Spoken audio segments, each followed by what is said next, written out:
আসসালামু আলাইকুম। Green energy সলিউশনের নতুন ভিডিওতে আপনাকে স্বাগতম।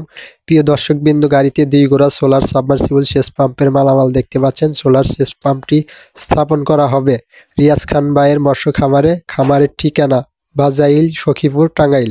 ভিডিওটি ফেসবুক ও ইউটিউব থেকে দেখলে ফলো এবং লাইক, কমেন্ট, সাবস্ক্রাইব করে পাশে থাকুন। বিনামূল্যে সোলার সিস্টেম সংক্রান্ত পরামর্শ পেতে স্ক্রিনে দেওয়া নাম্বারে যোগাযোগ করতে পারেন। দর্শকবিন্দু, ভিডিওটি ধৈর্য সহকারে দেখার জন্য অসংখ্য ধন্যবাদ। ভালো থাকবেন। দেখা হবে নতুন ভিডিওতে নতুন বিষয়ে। আল্লাহ হাফেজ।